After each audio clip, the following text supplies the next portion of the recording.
By the end of next year, then within 2022, we're doing On the Job 3. So here goes. That's why I'm here in Boracay, trying to get my body shape up to be ready for next year.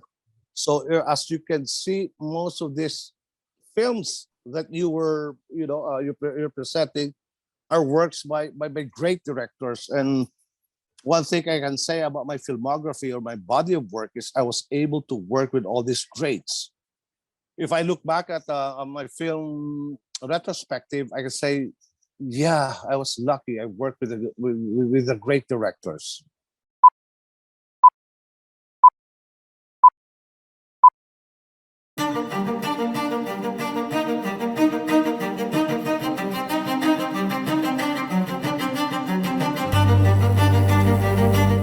Let's start with Oro. It was 1982. I just graduated from college. Palapit na ang mga Hapon sa ating pulo. Natitiyo kung ang lungsod ang una nilang sasakupin. Let's start with our director, Peke Gallaga. Peke was my mentor, my guru, my teacher, my friend, my father figure, what have you. He molded me as an actor. So we shot for 2 months and a half in Bacol, in Negros. Everything was shot in Negros, except for the poster, I think. And we had a great time. And I was working with friends. And I was in home territory. It was Negros Island. I'm from there, so I felt so at home. And towards the course, we weren't shooting chronologically, but the thing was, as I gained experience while shooting, so was Miguel's character transforming himself to become a man. It was a metamorphosis of a boy growing up to be a real man during the time war. And in fact, too human that at the end of the film, Miguel's character became an animal. He was the scene when he shot blew Coolie Desma's head off was like, the atrocities of war. We had a great time. We knew when we were shooting that we had something special. The best part was we came up with a great project. We came up with a great project to a point that a lot of directors who are like Raymond Red was very inspired by the movie that he decided to become a director. It was a commercial and critical success, but the common thing there was kaya pala ng Pinoy.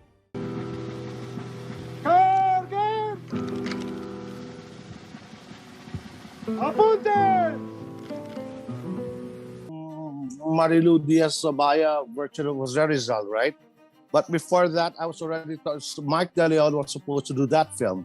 But then he backed out from it because it was a huge project. Just prior to that, I was able to play Crisostomo Ibarra in the CCP TV series, Noli Me Tangere. I was so thankful that Marilu offered me the role of both Ibarra and Simon, which it's been an obsession of mine because my real name is Jose Rizalino, as you can see, Torre. I was born June 19, 1961, exactly 100 years after Jose Rizal. So I think there's a cosmic connection somewhere out there. But then, yeah, it was my obsession to play role, and I was so happy that I was doing the characters of his novel. It was a great shoot. Mostly my scenes were in vegan. It was a short shoot for me.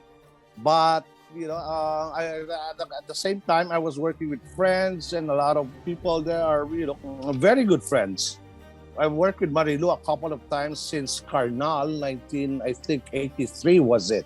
We shot my second movie, which, by the way, is a terrific film then.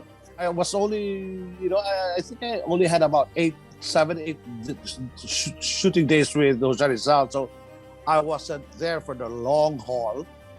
But I'm so proud to be part of, I think it was the Centennial 1998 where we shot of the Republic. Kung ano man ang aking pinaniniwalaan ngayon, ay aking pinaniniwalaan dahil napag-isipan ko ng gusto. Dahil hindi matatanggap ng aking budhi ang anumang bagay na hindi naaayon sa matuwid na pag-iisip. We're now moving to Bayan in Third World. Mike decided to come up with his own Jose Rizal movie as originally envisioned by him, which was the controversy of about Rizal's life. It was even a black comedy. Bayan in Third World, I think, is the last Philippine movie that was shot in black and white. I mean, film black and white, no? Celluloid. Mike was lucky enough that Fujifilm decided to donate all their black and white film celluloids to him to finish the project. So Mike is very meticulous about his, first of all, photography, aside from his story.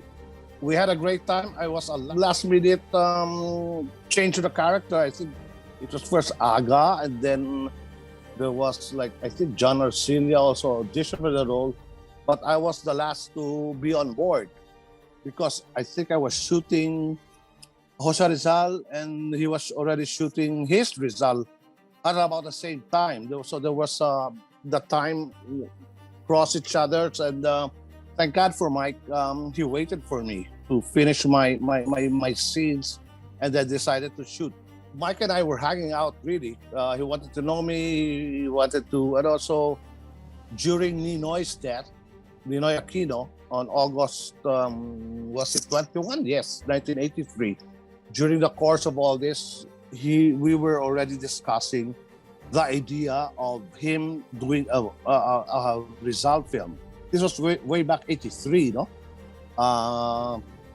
And I told him about my history about Rizal, about my first name, my birthday, and so we were both actually obsessed of doing a Rizal movie. I really, unbelievable. I was able to work with the genius Mike De Leon, and Rizal was a dream role for me.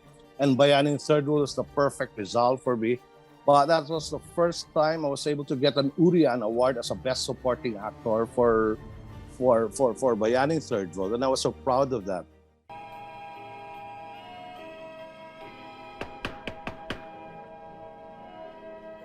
Well, all around guys siya rito. Waiter, designer, bouncer, tagalinis. Alam mong galing siya kay Adan. Aha, so wala namang problema, di ba? Kaaway mo si Adan. I worked with Love Diaz in Hubad sa Ilalim ng Buwan. And before that, he was a writer for one of the Balinta Tao series. So he's Ilonggo, we speak the same language, but he's from Cotabato. We were already in New York, ready to shoot, but the money was trickling in, so we couldn't start. My character, Detective Mijares, was an ex-military man who was kind of a hitman during the martial law years. So Love has this thing about martial law because growing up in Cotabato, I saw that, for him it was the dark age of Philippine history, or the darkest moments of Philippine history. And he had this idea about epiphany, about people who went through a lot in life and being able to redeem themselves. So that was the character Mijares. I really like those characters, but man, we were shooting in New York in the dead of winter. Our camera was frozen sometimes because during the blizzard, it would just stop. And we posed ourselves as a student filmmaker. So we were able to shoot in New Jersey City, because they had access to the mayor's office, because the mayor really respected the Filipino community, because it helped him win the election. But we were so delayed that I got stuck in New York for about, it was already a month and a half to 2, and I said, what's going on? Good thing there was a Mai theater. They were having a play like 2 blocks away from where I was living with a friend on Bleecker Street in Manhattan. And I hang out with these people.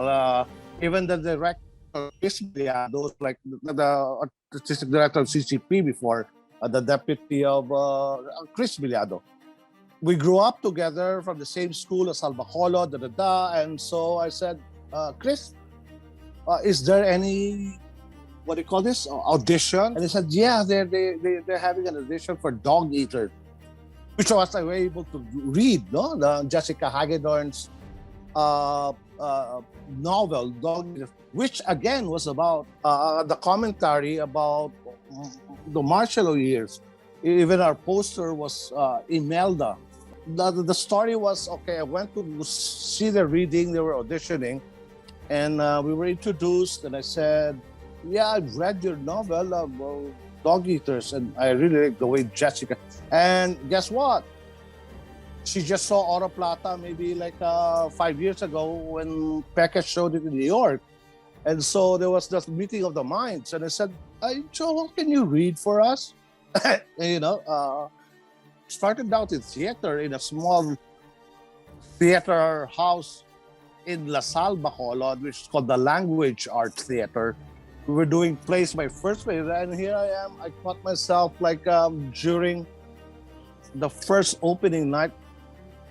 I really cried backstage because, it's a dream. You're a working actor in New York. And I was doing Love's Batang West Side. So my schedule was like this. 7 a.m., I'd go 9 a.m. I'd wake up, get a bus, get a train, cross Jersey to Manhattan. I'll walk like 10 blocks, report 11 a.m. rehearsal till 7 p.m. And then from 7 p.m., I take the bus, the ride, walk 10 blocks, take the train to Jersey, be on the set of Love Visas Batang West Side by 9 p.m., having dinner, then we shoot until 3-4 a.m., and then again, wake up at 7, 8, take the bus, that was my routine. Naglalagari ako sa New York with Love Diaz Film and Jessica Hagedorn's Dog Eaters, and it was a dream come true, no? And Love's Batang West Side had 12 nominations and won 10 at the Urian. That was the first time I won my Best Actor in Urian. Partner. Sa ngayon, dito muna ang home base natin. Dito kami nagdidikdik at nagtata. Hanap tayo na magtutulak para sa atin. Hanap tayo ng bigatin. Tayo lang ang may bato sa lugar na to. Cabecera was it was like Cinema One Originals.